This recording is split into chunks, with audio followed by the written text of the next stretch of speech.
You can't look at the history of one football club without understanding a little bit about the surrounding clubs. You also can't really take a look at the beginnings of local football without diving into the foundations of the game.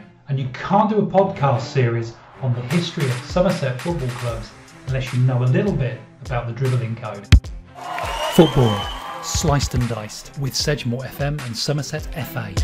I'm Neil Fellows from Sedgemoor FM. Welcome to Sliced and Diced, where this week we've exchanged Paul Coltman, the sports historian, and journalist Kerry Miller. So today's podcast is going to be a little bit different. Instead of having the open and honest conversations that we usually have about grassroots football, we're going to talk about the game that we all love in a different way. We're going to talk about how Somerset football has evolved. More specifically, in this video, we're going to talk about how Taunton Town have evolved. Before we get into that though, let me just very quickly say, if you're a fan of a club based in Somerset, or you're a player, or you're a club official, or in any way involved in local football, then you want to subscribe to this channel so you can get all of the latest uploads as and when they drop. On this channel you'll also get local interest stories and the occasional music related video too. So Kerry, we're talking about Taunton Town Football Club today. Yes. And we're looking at their history, and if I'm right, they've been at their sort of existing grounds since the Designate Health Stadium. They've been there since around about 1950s, 1947? Yes, the mid-50s they moved there. Wordsworth Drive, before then it was called Hamilton Road. But when the club was formed in 1947, for the first few years they had various grounds around the town, and there were 4 or 5 of them altogether, and then eventually they got to Wordsworth Drive, where they've been ever since, and it's never looked better. When we think about football, we can't really talk about it without talking about the dribbling code. So we're going right back. Yeah, so when did that take effect, and what was its impact? Well, down our way, it was quite late in arriving. Rugby was played from around the 1870s. Taunton Rugby Club had their first game in 1875, as did Western and 1 or 2 others. Bridgewater, one of the Bridgewaters.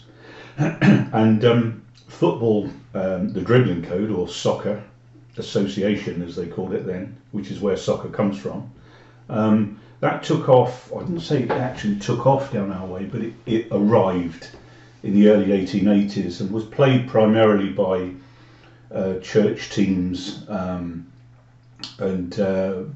occasionally teams that were adopted by post offices or people of that nature. It was very basic in those days. There were no leagues down here until the late 1880s, I believe, or possibly even 1890.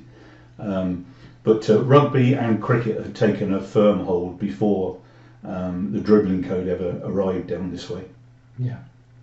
So rugby was like the dominant Rugby sport. was the dominant sport, and it was primarily because many of the people that played rugby were professional people, and they could afford to play it. And I don't mean financially, I mean it was a very rough sport, and the local man in those days couldn't afford really to play rugby, and to because if he got injured he couldn't support his family. There were no benefits, there was nothing, and so primarily rugby players did tend to be more sort of middle class, which is almost certainly why the soccer didn't really take off until quite some time after. Yeah.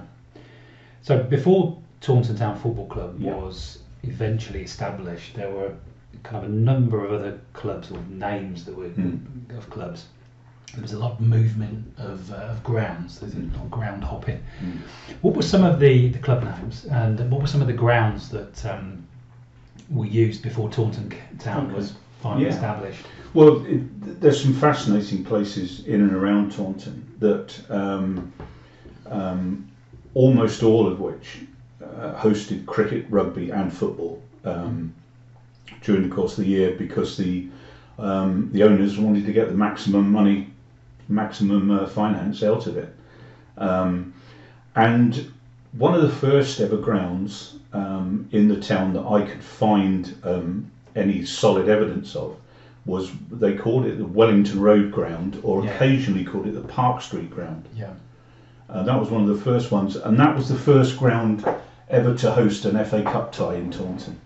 I think I've nailed down where it was, but there's been a lot of years research, and the Heritage Centre have got really fed up with me, just trying to find the tithe records of the field that it might have been in, because it was called Mr. Nation's Field, but nobody could work out who Mr. Nation was or which one his field was. But maybe someone watching might be able to shed some light. Well, that would be relative. wonderful. Yeah, but that was the first one, and it said that it was halfway between the village of Galmington and the local board schools, wherever they were. But I still haven't nailed it down. But that was the first ground. Of course, we had the county ground, which is, as we all know now, is magnificent. That was the first major ground, but that was set up for cricket, and it had a huge track round it, running track and also a cycling track, which lasted a few years before cycling faded away. And then they kicked the rugby team out, so from then on it was just solid cricket. The rugby team and all the football team, which was more or less the same people, moved across the road to Jarvis Fields, which many people know is now Firepool. Were there other sort of grounds that sort of like went on from there? Yes, there were. The rough chronology of it is that Jarvis Fields was already established as a sports ground. This is before Augustine Street went across the middle of it on the bridge outside the rugby ground itself. That wasn't built until the 20s. So before then it was just a huge area. And initially it was called the Crown and Sceptre Field because it was owned by the landlord of the Crown Sceptre. Yeah. Then it was called the Black Horse Field. It's the same place, and then subsequently it was known as Jarvis Fields. And really, when it was called Jarvis Fields, is when it began to get some serious attention and got a lot of use and was built up. And that's where the famous rugby match took place against the All Blacks in, I think it was 1905, and that was at Jarvis Field. There were 9,000 people there. Wow. If I'm right, from what we talked about before, there was wasn't there a fire at some point? There was. Towards the end of Jarvis Fields, that was sold in 1926. For the council. The council then took the whole place over and made it into the cattle market. They moved the cattle market in from the town. Yeah. 3 or 4 years prior to that, there was a circus, Sanger Circus, and it was a regular occurrence. But on this particular year, which I think was 1922, sadly there was a fire. Everybody smoked in those days, and it was thought that just a match was thrown down, and it caught. I guess there was a lot of hay bales and maybe there was people sitting on hay bales, yeah. Exactly, and unfortunately six people I think was passed away. It was probably the beginning of the end for Jarvis Fields because it didn't really host any further sporting occasions after that. And as I say, it was then 1928. It was sold. The other major ground, which many people in Taunton, I would suspect, have never heard of and certainly wouldn't know it was there, was called the East Reach Athletic Ground. Yeah. Now that was pretty much opposite Wordsworth Drive. If you look across to where there's a car place, Holcombe Cars I think it's called, just on the edge of Hamilton Road. Behind that was a not insignificant ground, and that was the East Reach Athletic Ground. Well, what happened there was that when the rugby club were thrown off of Jarvis Fields I think it was in fact I know it was not long after it was the same season that the All Blacks arrived. Yeah. The end of that season, the landlord decided he didn't want rugby people, he wanted football people. And so a group of businessmen in the town formed Taunton Athletic Society, or words to that effect. And they bought an area that I've just explained, which is behind, just on the other side of the road from the football ground now, which was part of the Poor Law grounds. And there was the awful Victorian workhouse there. Yeah. And the Poor Law grounds around it occasionally had rugby matches and cricket matches, so they had stage sport there before. But these guys bought an area, and almost immediately over the one summer converted it into a sports ground. They bought the stand down from Jarvis Fields, the whole stand, rebuilt it at East Reach, extended it, and then began to build the ground up. Local people, if you go to the bottom of Grays Road, there's a little tiny chip shop, or there was last time I was down there. Just to the right of that chip shop is where the main entrance was into East Reach Athletic Ground. And if you can just stand there and imagine where the houses and the garages are now, 6,000, 7,000, sometimes 8,000 people would watch football and rugby. Obviously the rugby crowds were far bigger in those days, but they used to get county championship games, would get 6,000 or 7,000 people down there. And wow. Yeah, and as it improved, the ground improved and got built up, they were terracing. Yeah.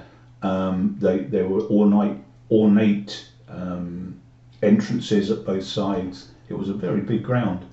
And then that survived for only about 25 years. What were these grounds made out of? Because you mentioned like moving from one ground to another. Yeah. I mean, what was the construction? Well, on Jarvis, the first stand in town, apart from the county cricket ground, which had a big pavilion rather than a stand, the first grandstand was on Jarvis Fields.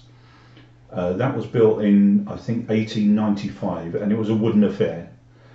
And if you can imagine, the back of the stand was at the back of the river, so directly behind the stand was the river, and it was sort of maybe 50 yards away from where the new bridge is. I say new, it was 1920 odd, but it's 100 years old, not the current one, but the original. So that stand, it was made of wood. And they put it up within weeks. In fact, they put it up within days. They didn't mess around. The very first one lasted about a fortnight when there was a hell of a storm, and it transported the whole stand roof across the river and into some gardens. Wow. Yeah, the roof just went straight over the river and into some gardens. They left it without a roof for a while, eventually built another roof, and then when they were kicked off of Jarvis Fields, they took the whole stand with them and rebuilt it at East Reach. Ironically, within weeks, a new rugby club had been formed, and somehow they got the lease to go back to Jarvis Fields to take over from Taunton, and they built their own stand. So there were then two stands. And that was the main body. They extended that stand at East Reach, and then what they used to do was they would get ash. They would just get lorry loads of ash or wagon loads of ash, and just compact the ash into terracing, and then they would put down old railway sleepers on top of the ash and create terracing. Yeah. And the more people that stood on it compacted it further down, so it was really solid. Yeah. And that's primarily how the original, long before they could afford to concrete terracing. That's how that ground was built. Yeah.